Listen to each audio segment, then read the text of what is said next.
हिमालय क्षेत्रों की चुनौती और विकास को लेकर देवभूमि विकास संस्थान की 2 दिनी गंगाधारा विचारों का अविरल प्रवाह व्याख्यानमाला का कार्यक्रम देहरादून के दून विश्वविद्यालय में आयोजित किया गया है। इस कार्यक्रम का शुभारंभ मुख्यमंत्री पुष्कर सिंह धामी, पूर्व मुख्यमंत्री त्रिवेंद्र सिंह रावत, जूना अखाड़े के आचार्य महामंडलेश्वर स्वामी अवधेशानंद गिरी, दून विश्वविद्यालय की कुलपति प्रोफेसर सुरेखा डंगवाल और धर्मपुर विधायक विनोद चमोली ने किया। वहीं मुख्य वक्ता जूना अखाड़े के आचार्य महामंडलेश्वर स्वामी अवधेशानंद गिरी महाराज ने भारतीय संस्कृति पर अपने विचार रखे। उन्होंने गंगाधारा विचारों का अविरल प्रवाह कार्यक्रम की सराहना की। स्वामी अवधेशानंद गिरी महाराज ने कहा कि भारत ने दुनिया को सुविचार दिए हैं। जब व्यक्ति यथार्थ की ओर बढ़ता है तो उसकी बहुत सी दुविधाएं उसी समय ध्वस्त हो जाती हैं। उन्होंने कहा कि असत्य से सत्य की ओर चलूं, मैं अंधकार से प्रकाश की ओर चलूं, मैं मृत्यु से अमृतत्व की ओर चलूं। दुनिया को ये ज्ञान भारत ने दिया है। जैसे कि सुरेखा जी ने कहा था कि हमारा औदार्य यह है कि कहीं से विचार आए तो हम उनका स्वागत करते हैं। सभी दिशाओं से जो विचार आए, प्रेरणाएं आए, उनका न केवल हमने आदर किया है, उन्हें अपने अभ्युदय श्रेष्ठ के लिए, अपने मांगल्य कल्याण के लिए, जीवन के उद्धार और जीवन की सिद्धि के लिए हमने उन्हें आत्मसात भी किया है।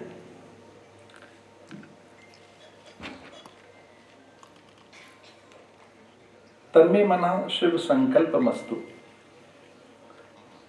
वेद कहते हैं हमारा संकल्प पवित्र हो, शिव संकल्प हो, शुभ संकल्प हो और वह पारमार्थिक हो।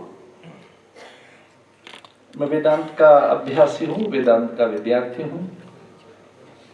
वेदांत के अनुसार परमात्मा की 3 सत्ताएं कही गई है। यद्यपि परमात्मा एक है, सर्वम खलविदम ब्रह्म, वो एक ही है, पर उसकी 3 सत्ताएं कही हैं। एक है व्यावहारिक सत्ता, दूसरी है प्रातिभासिक सत्ता और तीसरी है पारमार्थिक सत्ता। भगवान स्वयं धरती अंबर अग्नि जल वायु निहार का नक्षत्र पवन प्राण प्रकाश आकाश के माध्यम से जो उनका व्यवहार है या जो प्रातिभासिक है उनका स्वरूप, तो ये पारमार्थिक ही है।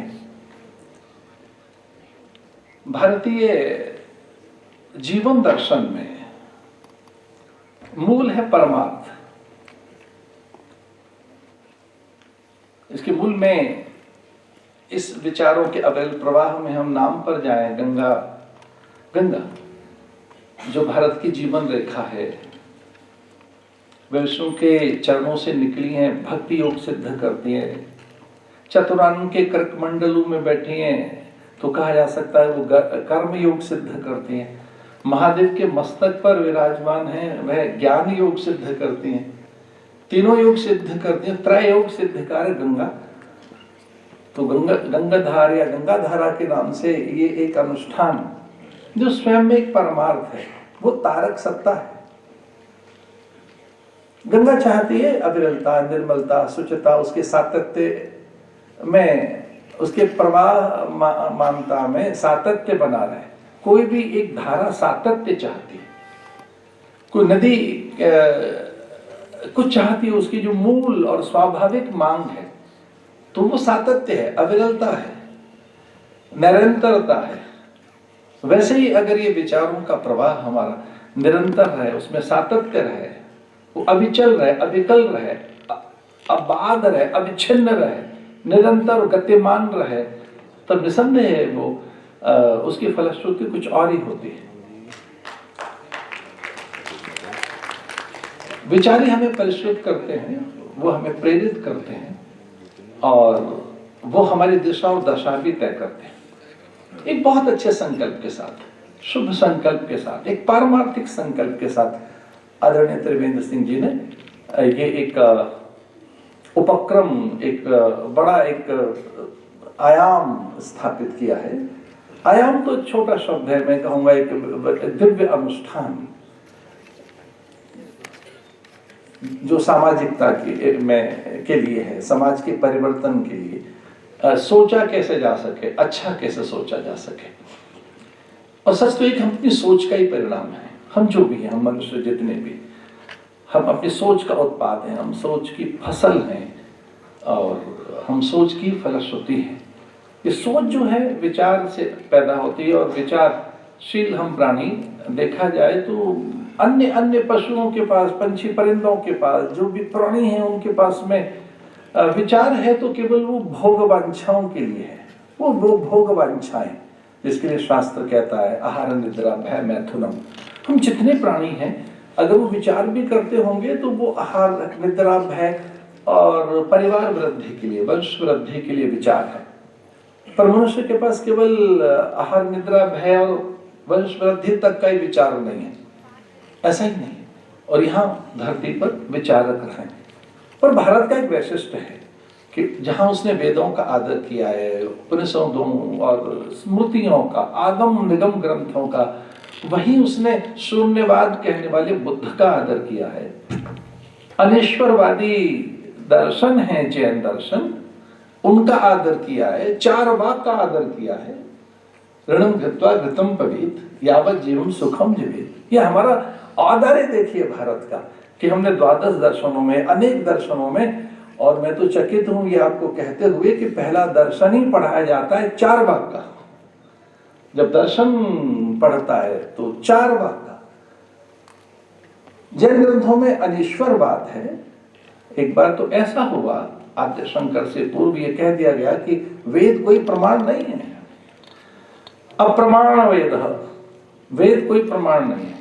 भगवत भाष्यकार भगवान शंकराचार्य आए और उन्होंने कहा कि वेद प्रमाण है। और वहीं से धारा आती है विचारों की, जो आदरणीय सुरेखा डंगवाल जी ने कहा कि आओ आनो भद्रा, कि सब दिशाओं से आए विचार, आए सभी दिशाओं से। मुझे आपसे एक निवेदन करना है कि अगर मूलतः हम कुछ हैं तो विचारशील ही हैं। किसी के पास अधिक प्रखरता, तेजस्विता और उसके लिए वांग्मयता है तो मनुष्य है।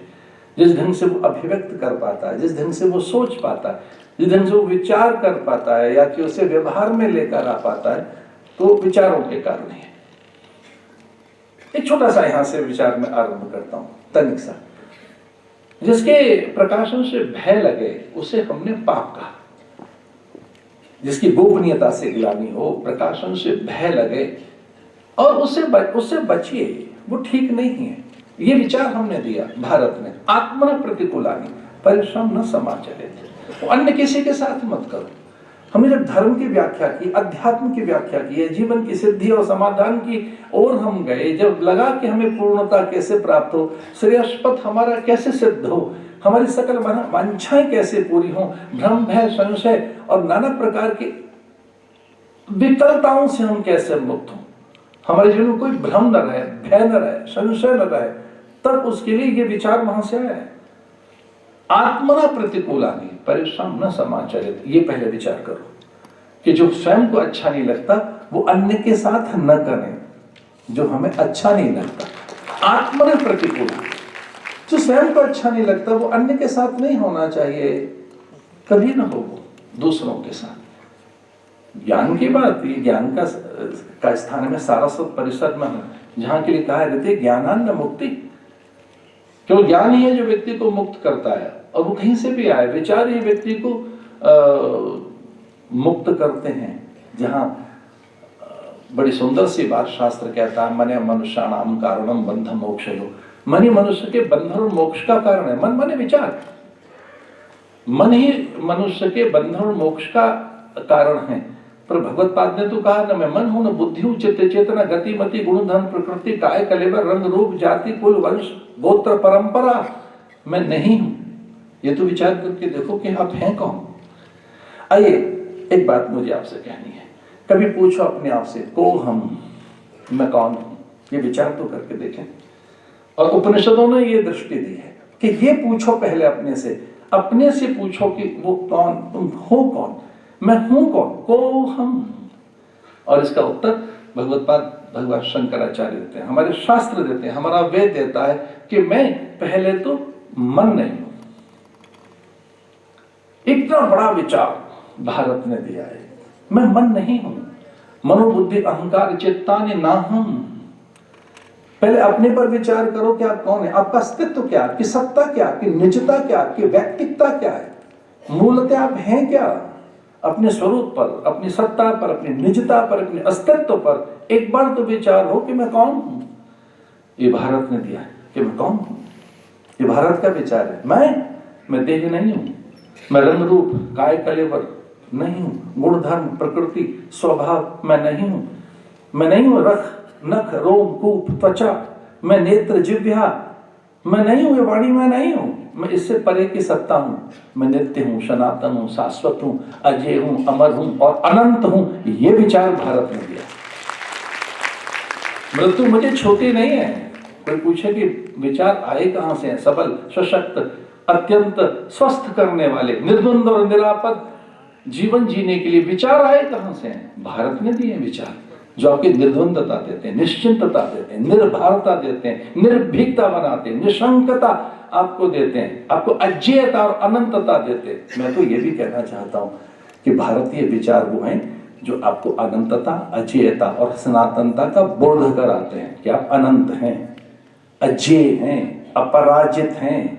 ये भारत से आते हैं विचार, वेदों से आए विचार। इस पे तो विचार करके देखें, को हम मैं कौन हूं? तो विचार है मैं सनातन हूं, नित्य हूं, शाश्वत हूं, सार्वभौम हूं, समीचीन हूं और प्रत्येक संदर्भ में नित्य और नूतन हूं। मेरा रेलेवेंस है ऑल द टाइम।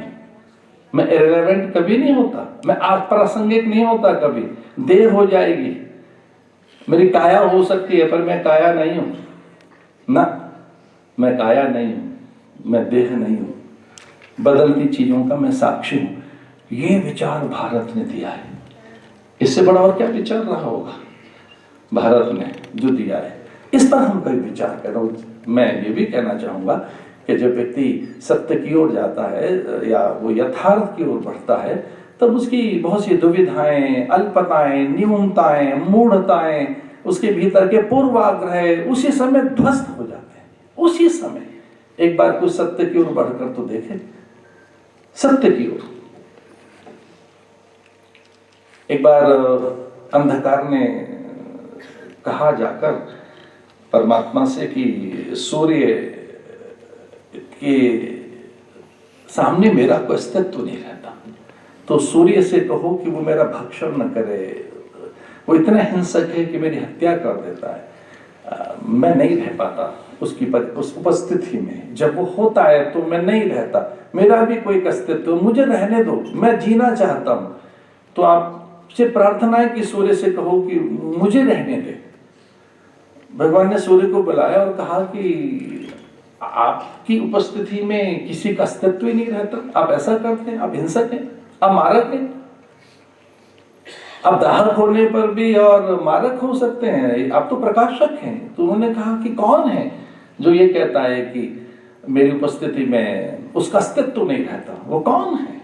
भगवान ने कहा वो अंधकार है और वो तिमिर है, जिसकी आपकी उपस्थिति में वो नहीं रहता, तो उसे रहने दो, उसका भी कोई अस्तित्व है, उसकी कोई सत्ता है, उसे रहने दो।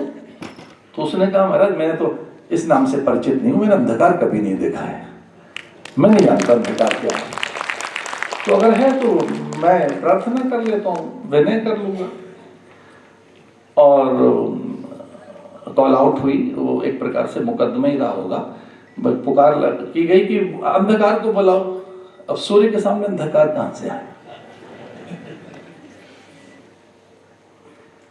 ये विचार भारत ने दिया है, यहां से आरंभ हुआ है विचार। तमसो मां ज्योतिर्गमय। हे प्रभु मुझे ऐसा प्रकाश दो, तमसो मां ज्योतिर्गमय। और इससे भी पहले का विचार असतो मां सद्गमय। मैं असत्य से सत्य की ओर चलूं, मुझे मिथ्या न रहे, असत्य से सत्य की ओर चलूं, मैं अंधकार से प्रकाश की ओर चलूं। मृत्यु मां अमृतम गमय। मैं मृत्यु से अमृत की ओर चलूं। विशुद्ध ज्ञान देहाय त्रिवेदी दिव्य चक्षुष श्रेय प्राप्त निमित्ताय नमः सौमार्थ धारणे। मैं सौम का अधिकारी बनूं, अमृत का अधिकारी बनूं और सच में मैं जो हूं उसे समझ सकूं। कुछ लोग कहते हैं मैं अमृत का अधिकारी बनूं। हाँ, बड़ा अच्छा विचार है, पर आप तो अमृत के पुत्र हैं भाई, अमृतस्य पुत्र हैं। आप अमृत के अधिकारी क्यों बनते हैं? आप तो अमृत के पुत्र हैं, आप तो स्वयं प्रकाश पुंज हैं, आप अजेय हैं।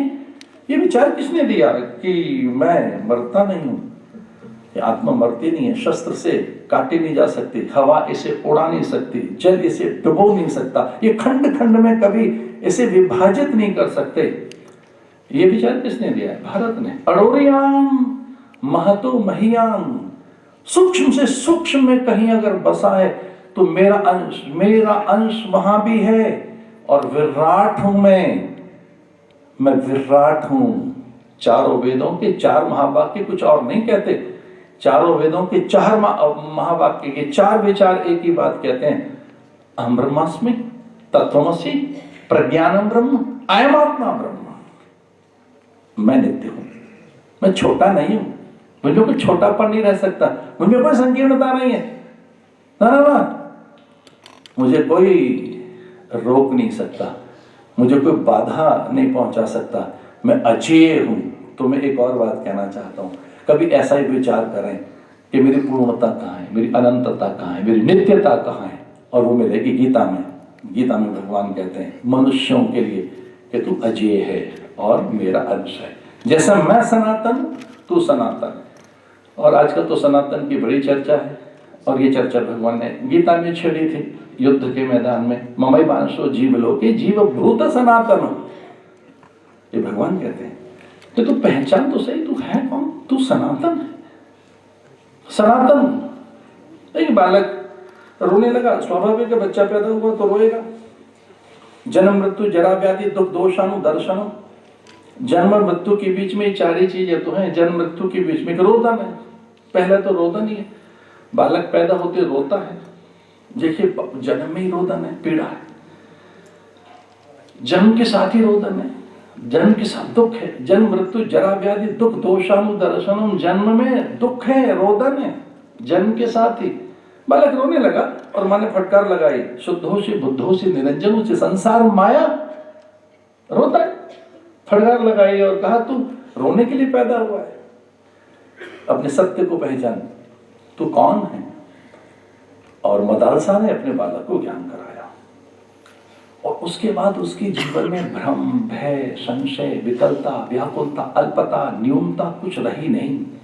सच मानिए, आपकी अनुमति के बिना कोई आपको व्यथित, चिंतित, आहत, मर्माहत और अपमानित नहीं कर सकता। विदाउट आप परमिट करते हैं, आपको कोई प्रवोक करे और आपको हट जाए, ना, ऐसा हो नहीं सकता। आपको आपकी अनुमति के बिना कोई आहत नहीं कर सकता, व्यथित नहीं कर सकता, चिंतित और मर्माहत, पीड़ित और प्रताड़ित और बहिष्कृत नहीं कर सकता, कभी नहीं। और जीवन में वो बात कभी रही नहीं मदालसा के पुत्रों में, कभी नहीं रही। और जैसे ही 7वां बालक पैदा हुआ तो राजा ने हाथ जोड़ लिए कि 6 बालकों को जो ज्ञान दिया है वो ठीक है, पर 7वां बालक मुझे उत्तराधिकारी के रूप में चाहिए।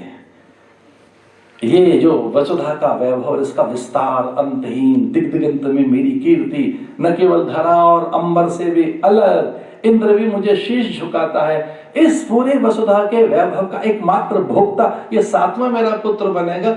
बस इसे विचार मत दे देना। तो बोले इसे सकारात्मक विचार न दूं, इसे विधेयक विचार न दूं, इसे यथार्थ का विचार न दूं। बोले ना, ऐसे विचार मत देना। और ये विचारों के का जो अविरल प्रवाह है, इसमें एक दिन ऐसा हुआ, एक पुरानी कथा सुना रहा हूं। राजा ने हाथ जोड़ लिए, अपनी रानी से कहा कि देख, इसे सही विचार मत देना। तो कौन से विचार? दुनियावी विचार, सांसारिक विचार, विषयों के विचार, संग्रह संचय भंडारण के विचार के संग्रह करे, संचय करे, यशस्वी बने, तेजस्वी बने, अस्त्र शस्त्र के विचार, स्थापत्य वास्तु के विचार भी कभी देना, श्रृंगार का विचार।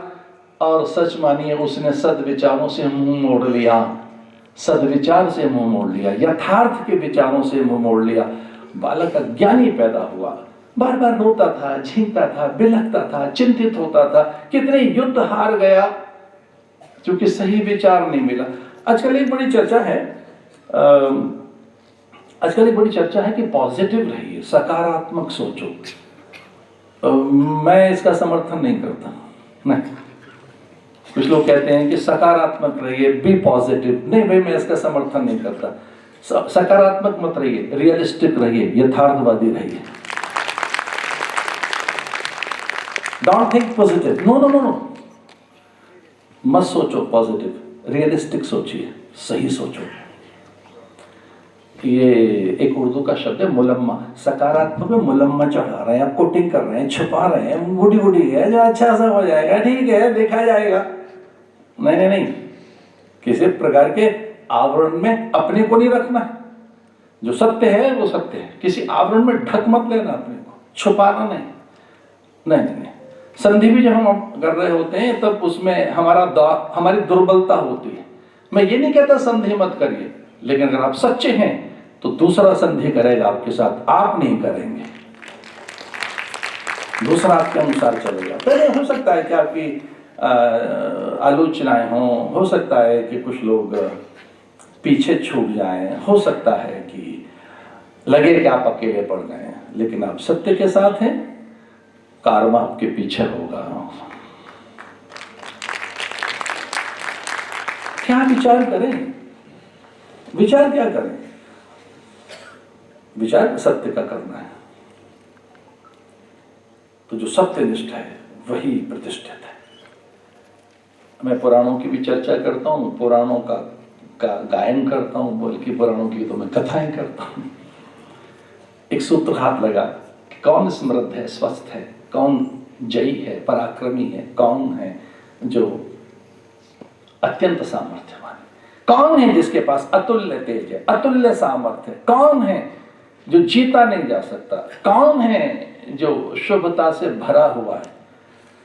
एक सूत्र आता है, पुराण में आता है, सत्यानुसारणी लक्ष्मी, जो सत्य प्रतिज्ञ है, सत्यनिष्ठ है, उसी के पीछे लक्ष्मी अनुसरण करती है, उसका अनुगमन करती है, अनुशीलन करती है, अनुवर्तन करती है उसका। इसलिए एक विचार सत्य का भी है। तो जितना आप सत्यनिष्ठ रहेंगे, जितना साहसी रहेंगे, और जितना ज्ञान संपन्न रहेंगे, शील संपन्न रहेंगे, जितने अधिक आप नैतिक रहेंगे, जितने अधिक आप जितेंद्रिय रहेंगे, उतने आप प्रसन्न रहेंगे। जितेंद्रिय, प्रसन्न आत्मा, हु इज हैप्पी, जिसने अपनी इंद्रियों को जीत रखा है वही तो प्रसन्न है। हमारे विचार इस तरह के हैं, भारतीय विचार, कि हम इंद्रियों को जीतें, संग्रह संचय के लिए नहीं, भूमि विस्तार के लिए नहीं है हमारे, बिल्कुल नहीं है। पूरे विश्व को अपना मानने के विचार हैं। सब स्वस्थ रहें, निरोगी रहें, निरापद जीवन जिए, सभी के लिए कामना की है। भारतीय विचारों ने कहा है, सर्वे भवन्तु सुखिनः, सर्वे भवन्तु सुखिनः। किसमें सुख है, कौन कौन सुखी रहे? लोकाः समस्ताः सुखिनो भवन्तु, एक लोक नहीं, लोकाः, not only this planet, not only this earth. अरे आकाशगंगा के सबसे निकट के तारे को अगर पढ़ने जाए तो 880 धरती उसमें समाई हुई है। ये तो नासा के वैज्ञानिकों ने भी बताया था, 880 धरती एक निकट के तारे में, और हमने उसकी कल्पनाएं की। लोकाः समस्ताः सुखिनो भवन्तु, एक प्लेनेट नहीं, एक यूनिवर्स नहीं, पता नहीं कितने महतो महियान, अरुणयान, इलेक्ट्रॉन, प्रोटॉन, न्यूट्रॉन की जो आज चर्चा हुई है। कुछ दिन पहले एक नया समाचार आया था, गॉड पार्टिकल हाथ लग गया उनके। हमने कहा चलो कुछ तो हाथ लगाओ उनके। गॉड पार्टिकल माने क्या, जो अनश्वर है वही तो, अनश्वर माने सनातन तत्व हाथ लगाए क्या। और हाँ, अब वैज्ञानिक कह रहे हैं कोई एक सनातनता है कहीं, वो तो हमें भगवान ने बताया कि तू सनातन है। ममई वांशो जीव लोके जीव भूत सनातन, तू मेरा सनातन अंश है, तू उतना ही ताकतवर है जितना मैं हूं। तो विचार कर इसका, किसका, अपनी अजेयता का, अपने होने का, अपनी विद्यमानता का। और जैसे हमने वो विचार किया तो उपनिषदों में आया, ब्रह्मविद ब्रह्मैव भवति, जो उसका विचार कर लेता है वो वही हो जाता है। विचार पूर्णता की ओर लेकर जाता है, समग्रता की ओर लेकर जाता है, नित्यता की ओर लेकर जाता है। बड़ी अच्छी बात कही हमारे आदरणीय त्रिवेंद्र जी ने कि प्री वेडिंग वो हो रहे हैं, अलग अलग अनुष्ठान हो रहे हैं, प्री वेडिंग चर्चाएं, प्री वेडिंग आयोजन, प्री वेडिंग काउंसलिंग की बात एक नई सोच है, हमने नहीं सोचा इससे पहले। ये तो बहुत ही बड़ी सोच है आपकी, प्री वेडिंग काउंसलिंग कि पहले सोचा जाए। और वृक्षों के बारे में अभी तो संघ का भी एक पूरा आयाम है प्रकृति पर्यावरण के लिए। इस धरती पर भारी पेड़ कटे हैं और हमारे यहाँ ये विचार रहा है पेड़ों को लेकर 10 पुत्र समा कन्या। हमारे यहाँ कन्याओं को बहुत आदर दिया गया है।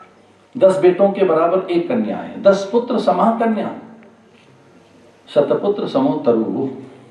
हमारे यहाँ तक पेड़ का आदर किया है कि 10 बेटों के बराबर 1 बेटी है, पर 100 बेटों के बराबर 1 पेड़ है। 100 बेटों के बराबर। तो अगर आपकी चिंता पर्यावरण की है तो बहुत अच्छी बात है, आपने वृक्ष लगाने की बात कही है और वो लगने चाहिए। वृक्ष की महिमा क्या नहीं है। और मैं जब परमार्थ की बात कर रहा था तो परमात्मा ने अपना परमार्थ वृक्ष से ही प्रसारित किया। सबसे पहले तो पेड़ ही है, और जिस विचारधारा के पोषक, संरक्षक, संवर्धक और संवाहक हैं आप, वो कमल का फूल पहले, ब्रह्मा बाद में है। वो कमल तो पहले ही, कमल पे बैठे ब्रह्मा जी तो है पहले वनस्पति। क्या है पेड़? एक वृक्ष की छाल, छाया, गोंद, बलकल, हरितिमा, गंध, सुगंध, मकरंद, उसकी आर्द्रता, उसी की आर्द्रता तो पर्जन्यों को आकर्षित करती है।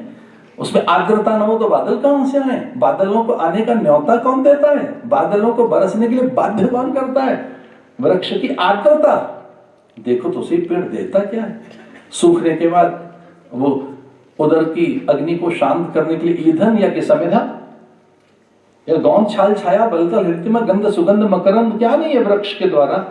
वैसा जीवन हो हमारा। ये भी विचार हमारे को शास्त्र से मिलता है। पर वृक्षों की भी रक्षा हो, नदियों की सातत्य की रक्षा हो, पर्यावरण के लिए हम एक अलग जगा सकें, जीवन मूल्यों की बात करें, पारिवारिक मूल्यों की बात करें। मैं तो चाहूंगा कि गंगा धारा नाम का जो प्रकल्प है ये परिवारों को भी संभाले, और एक ये भी नारा दिया जा सके कि मेरा घर मेरा तीर्थ, मेरा गांव मेरा तीर्थ। अपने घर को तीर्थ जैसा दें, वहाँ माता पिता का आदर हो, परिजन पुरजनों का, बंधु बांधवों का, अभ्यागत का, आगंतुकों का, संबंधों का, उनको संभाल के रखें। एक 2 बार बड़े आयोजनों में हमें जाने को मिला है विदेश में, तो वहां हमने विचार किया कि ये यहाँ डेस्टिनेशन वेडिंग तो हुई है, पर अपने कहाँ गए? यहाँ संबंधी तो दिख नहीं दे रहे हैं, परिजन पुरजन है, वो हैं जो गांव के लोग हैं, गली के हैं, मोहल्ले के हैं, जो वो तो कम दिख रहे थे वहां। तो मैंने कहा कितना अच्छा होता कि गांव में होता, अपनी गली में, अपने मोहल्ले में ये आयोजन होता, उसी गांव में होता। वहां कुल देवता है, ग्राम देवता है, क्षेत्रपाल देवता है, वास्तु देवता है। अपने कुल देवता को छोड़कर हम जा कहाँ रहे हैं? ग्राम देवता को छोड़कर। वो जो साधनहीन है, जिनके पास साधन नहीं है, अब वो तो वहीं छूट गए। जो परिजन है, पुरजन है, बंधु बांधव है, इष्ट है, मित्र है, और जो हमारे देवगण है वो तो वहीं रह गए। तो एक ऐसी भी पहल होनी चाहिए कि विवाह जैसे आयोजन है, जो मांगलिक अनुष्ठान है, वो मुंडन है, सीमंतोनयन है, अथवा तो पुंसवन है, द्वाराचार है, अथवा वाक्दान है, पाणी ग्रहण है, ये घर में हो सारे संस्कार। विवाह एक संस्कार का नाम है, दिस इज नॉट कॉन्ट्रैक्ट। उसमें उसके संस्कार है। पाणी ग्रहण संस्कार में क्या है, वाक्दान क्या है, द्वाराचार क्या है, अथवा तो हस्तबंध क्या है, शतपदी क्या है, ये सारे के सारे अपने घर में होने चाहिए। इतना साधन आ गया है तो गांव लौटें, चलो गांव की ओर, और विवाह वहां करेंगे। मुंडन वहां होना चाहिए, प्रीति भोज वहां करेंगे, अपनों के साथ वहां बैठेंगे। ये गंगा धारा हमारा एक, ये भी एक ले कि भी गाँव चले। भूतहा गांव क्यों बने हमारे? पलायन क्यों हो गांव से हमारा? इतनी समृद्धि, इतना साधन हमारे पास, इतना कुछ है, अपने गांव क्यों न चले गांव की ओर, परिजनों की ओर चले। एक इनिशिएटिव ये भी होना चाहिए। पर बात आपके विचारों की है तो मैं बहुत आनंदित हूं ये कहते हुए कि विचारों का तो स्रोत है भारत के पास, और उसने पूरे संसार को दिया है। पश्चिम ने हाथ पसार कर लिया है। वो पश्चिम के जितने भी विद्वान रहे, वैज्ञानिक रहे, मैं आदर करता हूं फ्रांसिस का, गेटे का, हक्सले का, मेरे मन में बहुत आदर है, कन्फ्यूशियस का बहुत ज्यादा आदर है, ताओ का। हम क्यों अनादर करें उनका? लेकिन एक बार वो उपनिषद पढ़कर तो देखें, एक बार पढ़कर तो देखें उपनिषदों को। गीता के पास आए तो सही, ब्रह्म सूत्र कि निकट तो पहुंचे। तत्व समन्वयात, ब्रह्मसूत्र कहता है तत्व समन्वयात। समन्वित है, वो सब में है। किसका अनादर कर रहे हैं, किसकी उपेक्षा कर रहे हैं? कोई दूसरा है ही नहीं आपके सामने, आप स्वयं बैठे हैं। आपसे भिन्न कोई नहीं है, आपसे अलग कोई है ही नहीं। इतना विचार ये भारत ने दिया है। आओ हम अपने समाज को जोड़ें, परिवार को जोड़ें, एक वैचारिक क्रांति करें। और सच तो यह है कि विचार नहीं समाज को बदला है, देश को बदला है। और हम संसार को बदलने के लिए विचार को लेकर जाएं। हमारे पास बहुत कुछ है। एक बहुत ही अच्छा इनिशिएटिव है। जब अलग अलग विमर्श खड़े हो रहे हों, नाना प्रकार के नैरेटिव्स खड़े हो रहे हों, ऐसे में तो एक बहुत ही रियलिस्टिक और चलो पॉजिटिव नैरेटिव हमारी संस्था के द्वारा होना चाहिए, गंगाधारा के द्वारा। इसका अविरल प्रवाह, इसके एक अंतहीन सोच, इसका एक अनर्थक इसके प्रयास, एक विविध आयाम हमारे द्वारा होने चाहिए। त्रिवेंद्र भैया जब हमारे पास आए थे तो मैं उनका बहुत आदर करता हूँ। वो मुख्यमंत्री अभी बने नहीं थे, उससे पहले लखनऊ में कोई बालिका रहती थी, उन्होंने आपके बारे में मुझे बताया था। तो एक ऐसे सामान्य परिचय हुआ था। जब मुख्यमंत्री आप बने तो फिर तो एक घनिष्ठता, अंतरंगता, आपकी तरह आपके उससे बड़ा स्नेह मिला। आपकी निश्चलता, सरलता, आपके चरित्र की उच्चता, सच तो यह है कि आपकी चिंतन की पवित्रता। एक और भी सच है कि आपके आचरण की पारदर्शिता ने मुझे बड़ा प्रभावित किया। और जब आप ये विचार लेकर आए तो मैंने इनसे कहा कि मैं तो आपके साथ हूं। आप एक नई बात लेकर आए, भवन बनाने की बात नहीं लाए, आप घाट बनाने की बात नहीं लाए, आप तो वैचारिक आंदोलन छेड़ने की बात कर रहे हैं। मैंने उनसे कहा मैं आपके साथ हूँ। यद्यपि मैं सन्यासी हूँ, साधनहीन हूँ, पर हाँ मैं भी विचारशील प्राणी हूँ, तो मैं आपके साथ हूँ।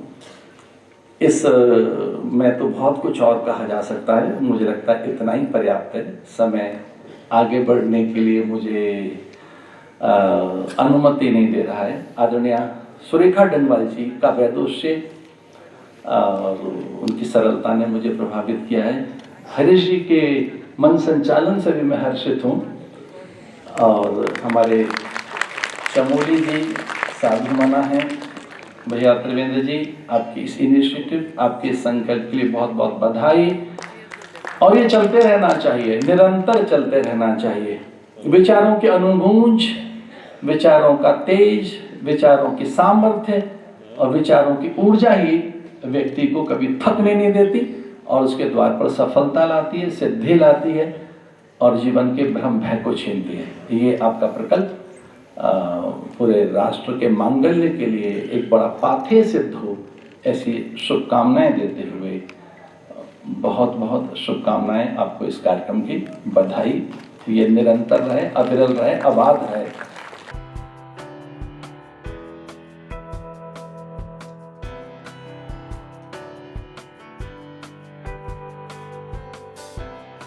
आपकी इस पर क्या राय है, हमें कमेंट कर जरूर बताएं।